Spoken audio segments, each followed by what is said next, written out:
बात सुनो। आप लोग छोटे बच्चे हो और मैं एक स्कूल में मास्टर हूँ, ठीक है ना।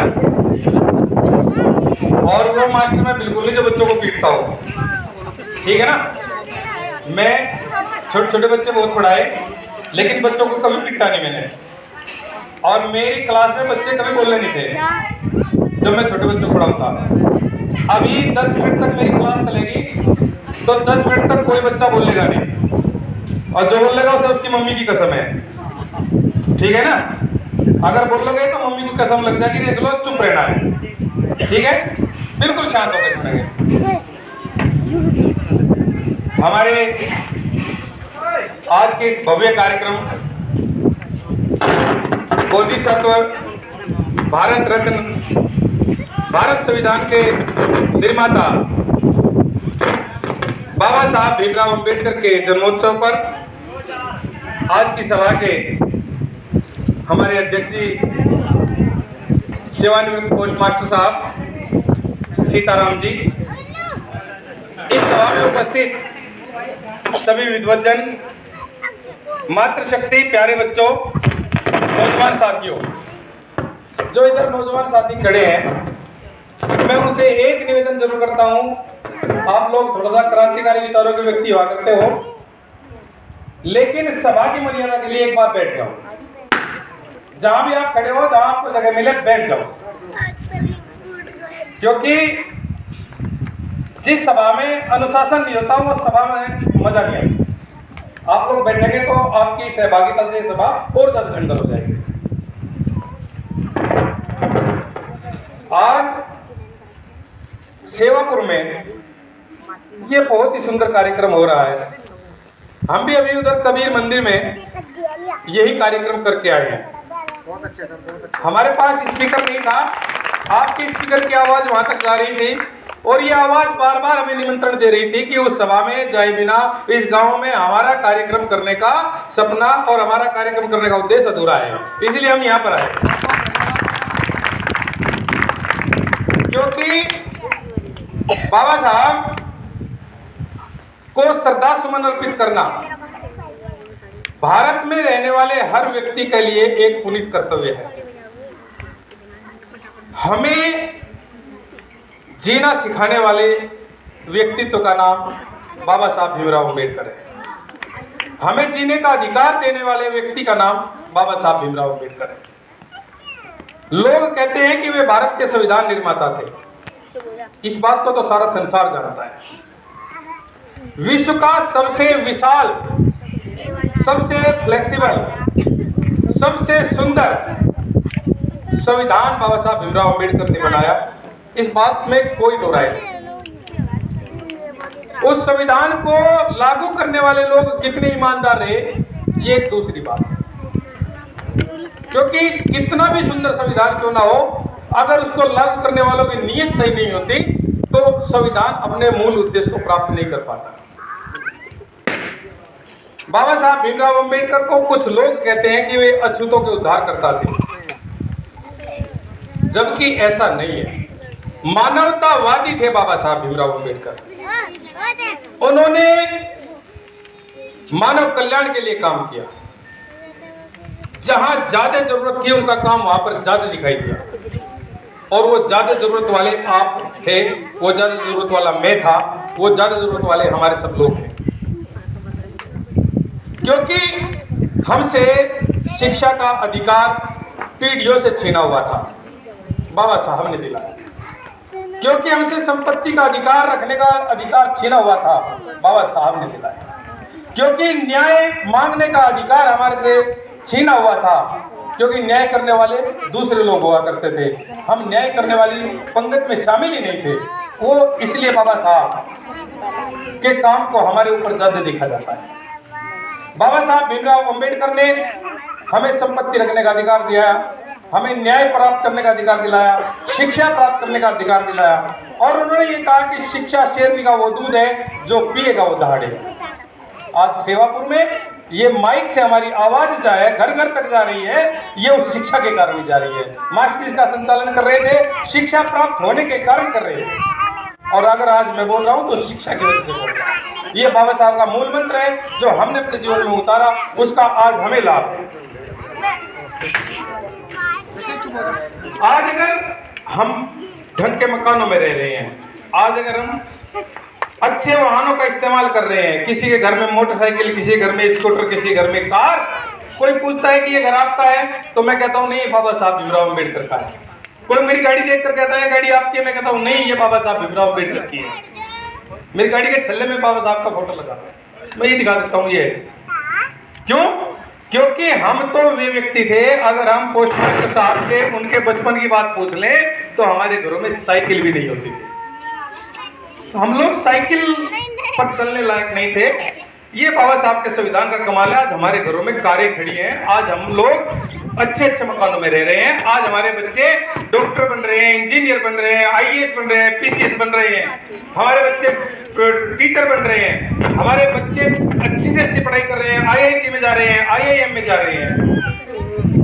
ये सब जो है हमें बाबा साहब के संविधान और बाबा साहब की उन सेवाओं के बदले मिल रहा है जो उन्होंने अपने जीवन में तमाम उम्र कष्ट उठाकर हमारे लिए काम किया। बाबा साहब भीमराव अम्बेडकर ने जो पढ़ाई की वो इसीलिए नहीं की थी कि वे बहुत बड़ा अधिकारी बनना चाहते थे, वो पढ़ाई इसीलिए नहीं करने की थी कि वो बहुत बड़े राजनीतिक बनना चाहते थे। उन्होंने सारी पढ़ाई इसलिए की, सारे कष्ट इसलिए उठाए कि वे अछूत को उद्धार करना चाहते थे, वे वंचित को उसका हक दिलाना चाहते थे। वे इस बात को नहीं देख रहे थे कि किस जाति का व्यक्ति है, उनको ये देखना था कि जो आदमी वंचित है, जिसको न्याय नहीं मिल रहा है, जिसको शिक्षा नहीं मिल रही है, जिसको आर्थिक स्वतंत्रता नहीं मिल रही है, जिसको समानता का अधिकार नहीं मिल रहा है, जिसके धार्मिक मान सम्मान में दिक्कत आ रही है, तो उसके लिए लड़ते थे। बाबा साहब भीमराव अम्बेडकर ने अपने बीवी बच्चों को वो नहीं दिया जो उन्हें दे देना चाहिए था, जो समय उनको वहां देना चाहिए था, लेकिन उन्होंने कहा कि पूरा समाज मेरा घर है, पूरे समाज के व्यक्ति मेरे बच्चे हैं, और उनके लिए उन्होंने जान लड़ाई। बाबा साहब भीमराव अम्बेडकर न केवल भारत में बल्कि विश्व में आज आदरणीय है। उनके लिए जो कार्यक्रम होते हैं, आज 14 अप्रैल का ये कार्यक्रम, अगर आप में से किसी का समय लग जाए, अगले वर्ष 14 अप्रैल को आप संसद भवन पर जाकर देखिए, पूरे भारत के कोने कोने से लाखों की संख्या में लोग बाबा साहब भीमराव अम्बेडकर को याद करने के लिए, उनको श्रद्धांजलि देने के लिए, उनको नमन करने के लिए संसद भवन में आते हैं। वहां पर आपको बड़े बड़े स्टॉल नजर आएंगे, वहां पर बाबा साहब के जीवन से जुड़ी किताबें आपको मिलेंगी, बाबा साहब भीमराव अम्बेडकर के जीवन से जुड़े हुए किस्से आपको वहां सुनने को मिलेंगे। आप लोगों का त्याग, उनके प्रति सम्मान देखकर रो पड़ेंगे। आप देखेंगे कि हम तो बाबा साहब भीमराव अम्बेडकर को 1/4 भी प्यार नहीं करते, 10% भी प्यार नहीं करते। बाबा साहब को प्यार करने वाले लोग तो यहाँ पर हैं। मैं अपने जीवन में कितनी बार संसद भवन जा चुका, उस कार्यक्रम में भाग ले चुका, मुझे याद नहीं। मुझे जब भी मौका मिलता है चाहता हूँ। इस बार जानबूझ कर नहीं गया कि मेरा मन था कि हम जय सेवापुर में कार्यक्रम करेंगे, इसलिए हमने कहा कि पहले थोड़ा सा अपने यहाँ पर भी प्रयास करना चाहिए। और मैं आपसे एक बार निवेदन करता हूँ कि सम्यक प्रकाशन, एक प्रकाशन है दिल्ली में, पश्चिमपुरी में, वहां पर जो है दलित साहित्य का बहुत अच्छा प्रकाशन होता है। पुस्तकें खरीदिए और पढ़िए।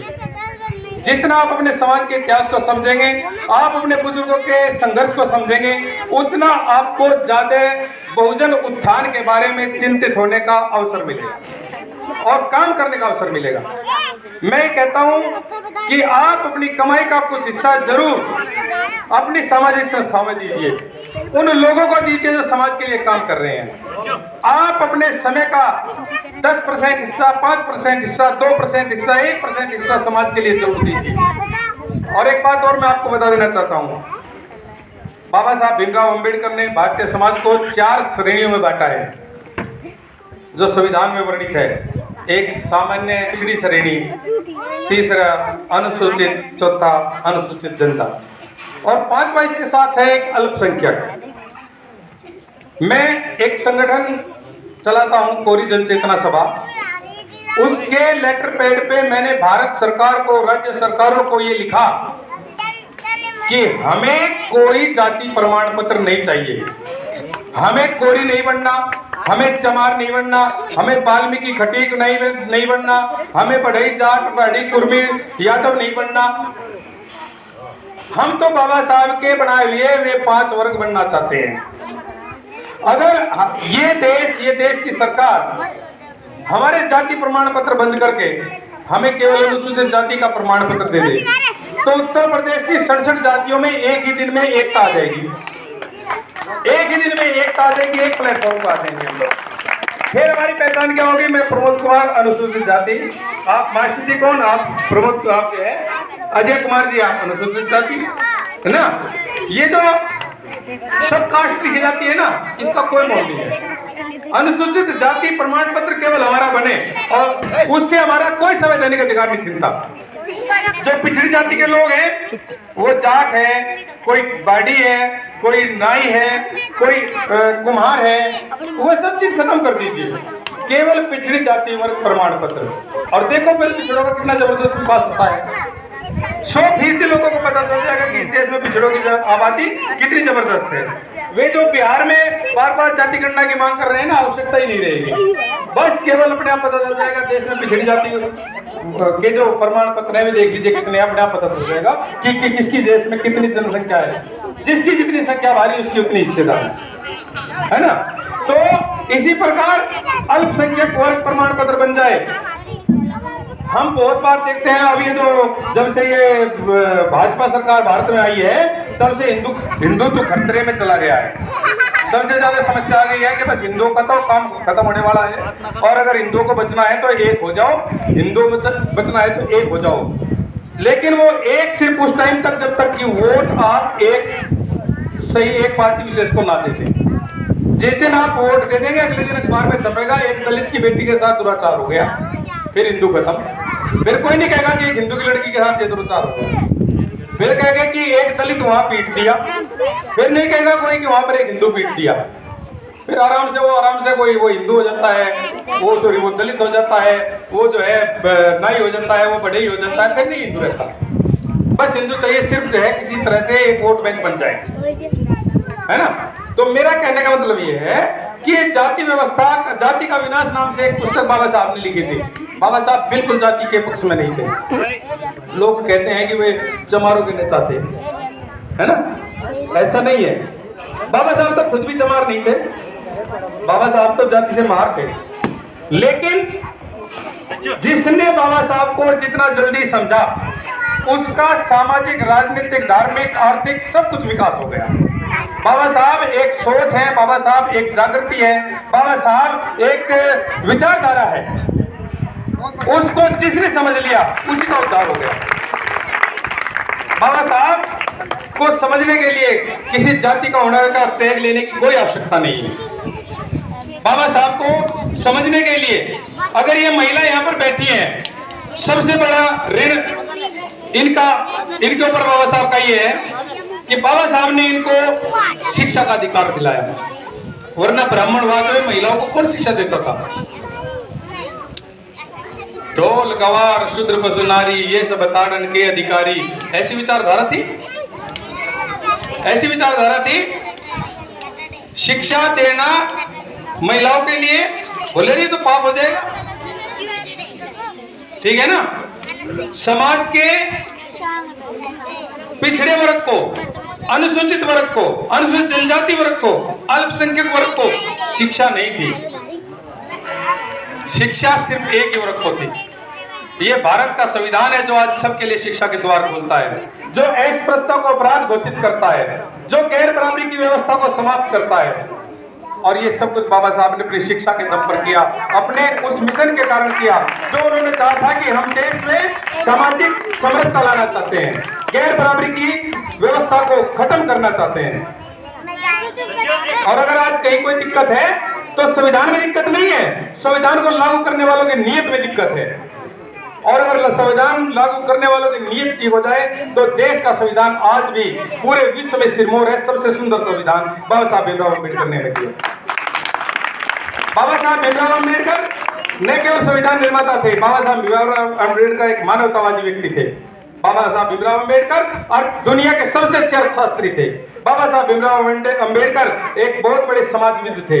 बाबा साहब भीमराव अंबेडकर बहुत बड़े कानूनविद थे। बाबा साहब भीमराव अंबेडकर न्याय की पक्षधर थे, वो न्याय के लिए लड़ते थे। बाबा साहब भीमराव अंबेडकर ने मात्र 65 साल की उम्र में संसार को वो करके दिखाया जो आदमी शायद 300 साल की उम्र भी प्राप्त कर ले तब भी ना कर पाएगा। बाबा साहब, ये हमारा दुर्भाग्य है कि बाबा साहब भीमराव अंबेडकर अचानक हमें छोड़कर चले गए। अगर बाबा साहब भीमराव अंबेडकर को 25-30 साल का समय और मिल गया होता तो इस देश की तस्वीर कुछ और होती,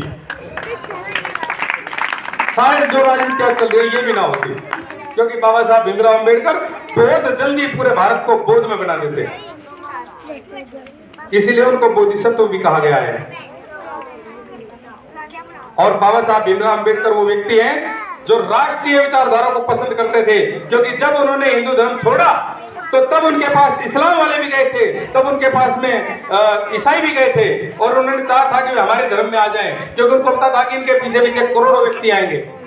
लेकिन उन्होंने कहा कि मैं किसी भी उस धर्म को स्वीकार नहीं करूंगा जो भारत भूमि से जुड़ा हुआ न हो, इसलिए उन्होंने इस्लाम स्वीकार किया, नहीं ईसाई धर्म स्वीकार